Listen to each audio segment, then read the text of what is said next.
Muito bem, nesse último bloco do Economia e Desenvolvimento dessa semana, eu sempre acompanhei há muitos anos, estou há 50 anos nesse meio do jornalismo, e como economista, como palestrante, consultor empresarial, e a gente que viaja por todo o Brasil, viajei muito esse Brasil e aqui fora, na América Latina, um dos grandes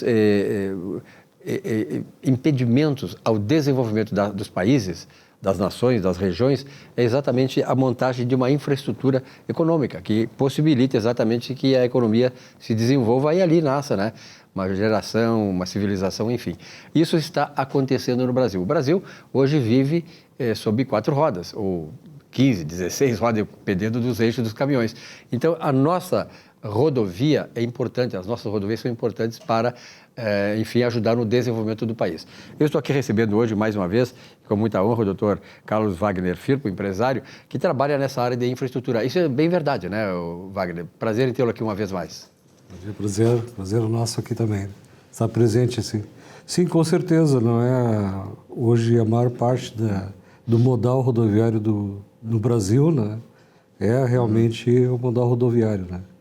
E com certeza, não é, todas as ações, né, que sejam elas pelo Estado, pela União, por projetos de concessões, né, principalmente há um desenvolvimento, né, regional, né, que acontece dentro desses polos geradores de tráfego, né, que eles chamam, por exemplo, a questão da concessão de rodovias. Né.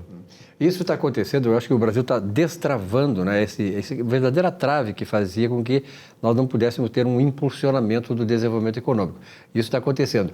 Esse ano passado, nós estamos agora em 2023 já, em janeiro, mas o ano passado também foi importante. Aqui no estado tivemos grandes avanços, não é isso?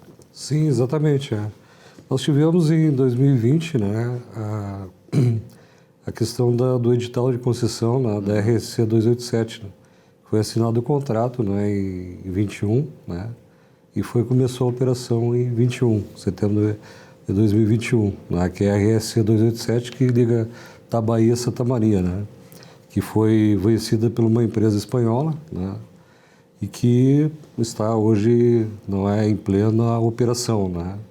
Hoje já construída, né, mais 3 praças de pedágio. Foram assumidas 2 empresas, duas praças de pedágio da IGE, e aí depois, posteriormente, foi construída mais 3 praças de pedágio, né? E teve também o edital, né, em 2021, da concessão, né, que é considerada da Serra e Vale do Caí, né, que são rodovias ali que a RS 122, a 240, não é, a 287, que parte da 287 ali, que liga, não é, Portão a Montenegro, que é bem deficitária, né, aquele trecho rodoviário, com grande fluxo, né, e começa a operação agora em 2023, agora dia 1º de fevereiro, que está ainda, não é, em trâmites o início do processo de concessão ali. Então, ano passado movimentou muito, né, 2022 movimentou muito, não só a nível estadual, mas também nacional. Nós tivemos muitas concessões desenvolvidas pelo governo passado, né, que se desenvolveu muito lá, as rodovias federais, né, também estaduais, né, que é em Minas Gerais, né, em Mato Grosso, né, teve também a rodovia Rio-SP, né, também que agora tudo com sistema novo, Free Flow, né? Então houve muito, e as concessões de rodovias elas vêm para compartilhar muito, né? E desenvolvimento inclusive regional, né? Porque a rodovia é muito bem pavimentada, muito bem sinalizada, não é, gera muito emprego, né? Gera muito emprego, também desenvolve muitas tecnologias também, né? Não só no pavimento, mas também na operação dela, né, no que diz respeito à parte de serviço de atendimento ao usuário, como guincho, ambulância, né, serviço de socorro, né, básico, etc. Então, desses últimos anos, não só 2022, né, mas desses últimos anos, ocorreu várias ações, né, não só do governo estadual, mas também do governo federal, do que diz respeito a concessão da malha nossa rodoviária. Inclusive está previsto agora também, está sendo feito, né, já foi feito estudos de engenharia sobre a 290, né, aqui no nosso estado. Então, ou seja, são muitas ações, né, que foram desenvolvidas e que a nossa área, né, que é a operação de rodovia, ela vem evoluindo muito, né. Espero que seja dado continuidade, né, a todas essas ações que são de suma importância, não só como usuário, como nós usuários, mas também a nível, né, de desenvolvimento regional, né. Interessante essa questão que tu colocas, Wagner, porque os últimos dados do IBGE sobre o Rio Grande do Sul, que eu pesquisei na semana passada, eles apontam que há uma diminuição da população do Rio Grande do Sul, há uma diminuição da área urbana de Porto Alegre, as pessoas estão saindo de Porto Alegre para onde? Voltando para o interior. Ou seja, esse processo todo, né, de adequação, de qualificação da malha rodoviária do Estado está permitindo também não só que as cidades lá no interior possam se desenvolver, mas as pessoas também ficarem lá, voltarem para o interior, porque tem um acesso mais facilitado, tem mais qualidade de vida, e isso ajuda a inverter um pouco aquele êxodo do campo ou interior para a grande capital, fazendo com que haja esse reverso, ou seja, da capital para o interior. E isso é benéfico para todo, porque, de certa maneira, ajuda assim, a um maior equilíbrio populacional e ajuda a desenvolver aquelas cidades mais carentes que, naturalmente, com a rodovia em condições, tem um potencial maior de se desenvolver. Sim, exatamente. Perfeito, né? Essa questão, né? Porque eu até anoto, né? Porque a gente, por exemplo, ali que trafega muito pela 287, né? As praças de pedágio, mesmo embora não é que o futuro delas sejam não é mais automatizadas, né, sem praças e sim com pórticos que fazem a detecção do veículo, né, mas tem toda a parte de manutenção da rodovia, intervenção na rodovia, sinalização na rodovia, inspeção na rodovia.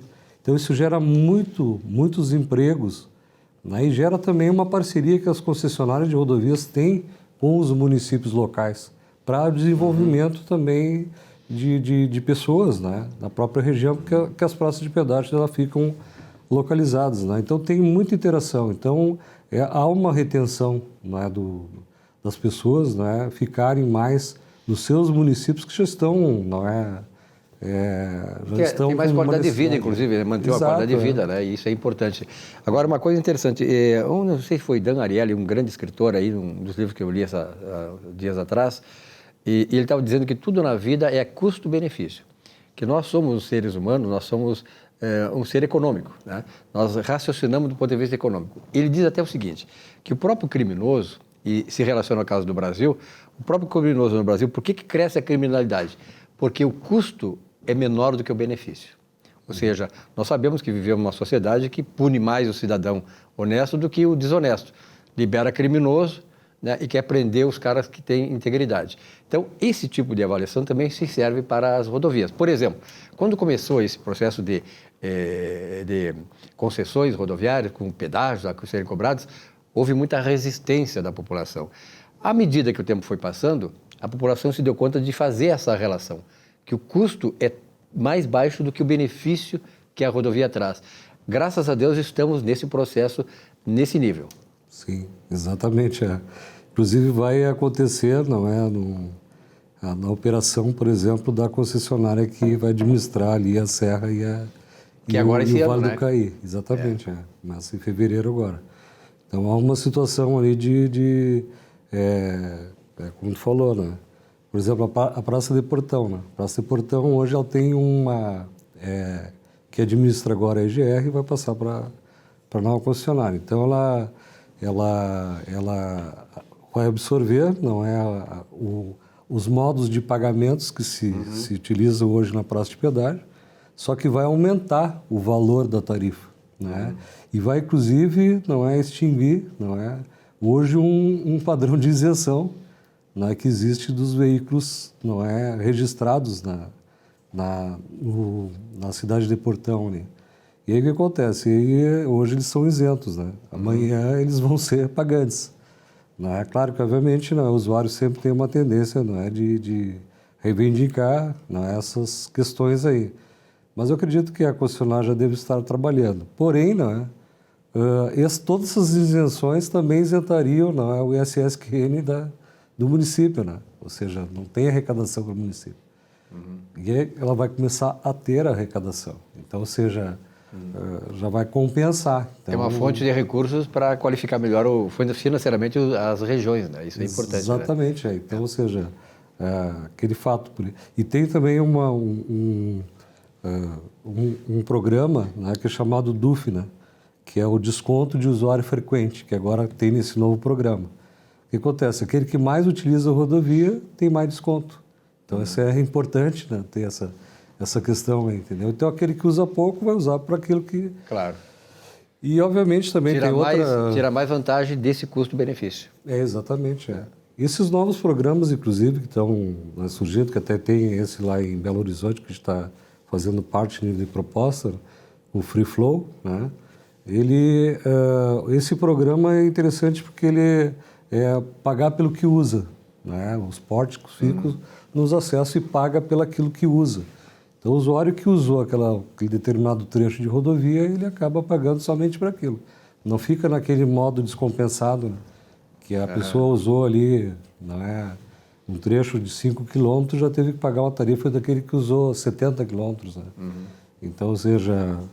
Mas essa questão aí da redistribuição, né, de receitas e benefícios, de renda, né? etc. E qualificação do interior, né? Exatamente, acontece e vai acontecer. Né? Você sabe que essa questão aí das estradas boas, uma certa vez, eu quando viajei um tempo na Uruguaiana, lá na fim da década de 80, minha terra, teve uma viagem que eu furei 4 pneus.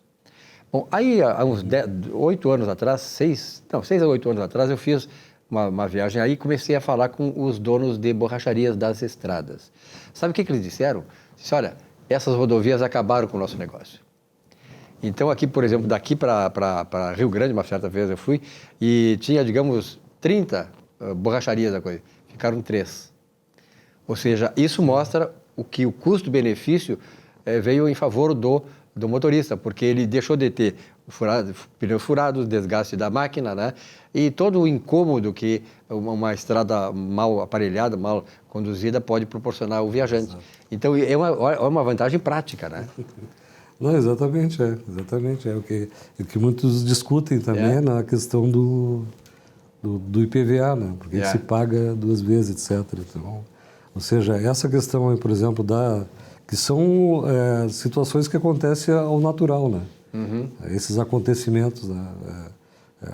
Ainda bem que foi só o pneu que furou, né? É verdade. Não, e acidentes, né? E mais acidentes. O que dava de acidente nessa estrada, a 290, que vai até Uruguaiana, era impressionante. A gente sabe, só pegar os jornais da época, né? De antes das concessões.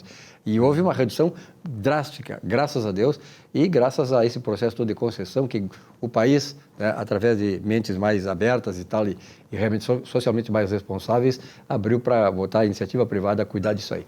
Alguma coisa mais, Carlos Wagner? Não, acho que era isso aí mesmo, né? Porque esse, é como eu sempre digo, né? Esse é um tema, não é, de extrema importância para nós. Sempre atual. Né? Ele é complexo e também que exige, não é, muito conhecimento no processo como um todo, né? Perfeito. Mas era isso aí. E é por isso que eu tenho trazido aqui, vamos trazer ele todo mês, graças a Deus, o Carlos Wagner Firpo, porque ele tem conhecimento e pode nos passar essas informações que acabam nos dando, né, um pouco mais de alívio, de sensação de segurança nas nossas estradas. Um grande abraço, boa semana e até a próxima. Obrigado, igualmente. Nosso Economia e Desenvolvimento fica por aqui, uma bela semana de trabalho e até a semana que vem.